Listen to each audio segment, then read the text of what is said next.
جنگ موتا اور حضرت خالد بن ولید کا کارنامہ۔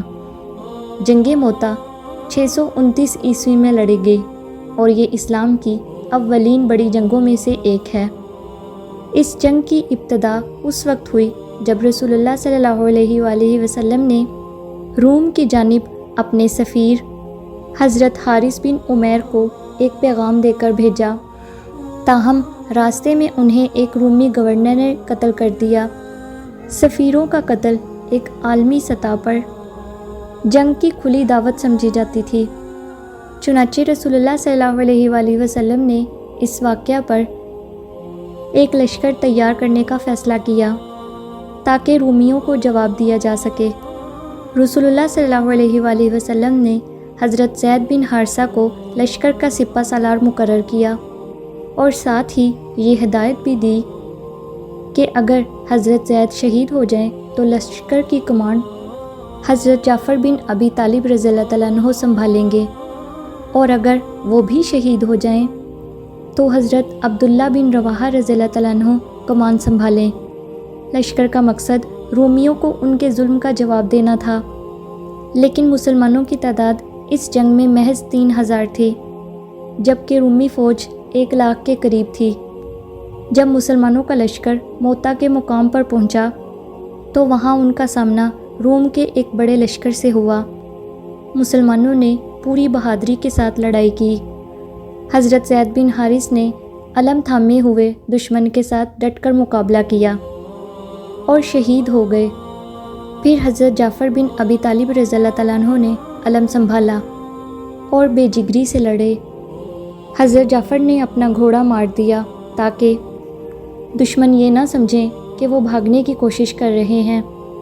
جب ان کا ایک ہاتھ کٹ گیا تو انہوں نے علم کو دوسرے ہاتھ میں سنبھالا، اور جب دوسرا ہاتھ بھی کٹ گیا تو انہوں نے علم کو اپنے سینے سے لگا لیا، یہاں تک کہ وہ بھی شہید ہو گئے۔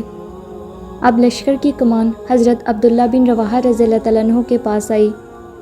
وہ بھی دشمن کے خلاف نہایت بہادری سے لڑے اور شہادت پا گئے۔ ان تینوں کمانڈرز کی شہادت کے بعد مسلمانوں کے لشکر میں افراتفری پھیلنے لگی، کیونکہ کوئی باقاعدہ سپہ سالار نہیں تھا۔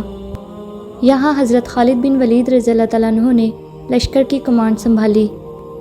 ان کو جنگی حکمت عملیوں میں بے پناہ مہارت حاصل تھی، اور یہ جنگ میں ان کی پہلی کمانڈ تھی۔ حضرت خالد بن ولید نے میدان جنگ میں ایسی چالیں چلیں کہ دشمن کو شکست کی راہ پر ڈال دیا۔ انہوں نے دن کے مختلف اوقات میں مسلمانوں کی صفوں کو اس طرح بدل دیا کہ دشمن یہ سمجھے کہ مسلمانوں کو نئی کمک پہنچ رہے ہیں۔ حضرت خالد بن ولید رضی اللہ تعالیٰ عنہ نے ایک اور زبردست حکمت عملی اپنائی۔ انہوں نے رومی فوج کی صفوں میں الجھنے کی بجائے دھیرے دھیرے پیچھے ہٹنا شروع کیا اور مسلمانوں کو بحفاظت جنگ کے میدان سے نکال کر واپس مدینہ منورہ لے آئے۔ یہ حیرت انگیز فتح تھی کہ ایک چھوٹا سا اسلامی لشکر جو اپنے سپہ سالاروں کو کھو چکا تھا، دشمن کی ایک بڑی فوج کے سامنے کامیاب حکمت عملی سے پیچھے ہٹنے میں کامیاب رہا۔ جب لشکر مدینہ پہنچا تو کچھ لوگوں نے ان مجاہدین کو طعنہ دیا کہ وہ جنگ ہار کر واپس آئے ہیں، لیکن رسول اللہ صلی اللہ علیہ وآلہ وسلم نے فرمایا، نہیں، یہ لوگ واپس آنے والے نہیں ہیں، بلکہ وہ اللہ کے راستے میں جہاد کرنے والے ہیں اور انہیں فتح حاصل ہوئی ہے۔ حضرت خالد بن ولید رضی اللہ تعالیٰ عنہ نے اس جنگ میں نہایت مہارت اور بہادری کا مظاہرہ کیا، اور اسی وجہ سے رسول اللہ صلی اللہ علیہ وآلہ وسلم نے انہیں سیف اللہ یعنی اللہ کی تلوار کا لقب عطا کیا۔ یہ لقب ان کی بے مثال قیادت اور جنگی حکمت عملیوں کی تعریف میں دیا گیا، اور انہوں نے آئندہ بھی اسلام کے دفاع میں بے شمار جنگوں میں حصہ لیا۔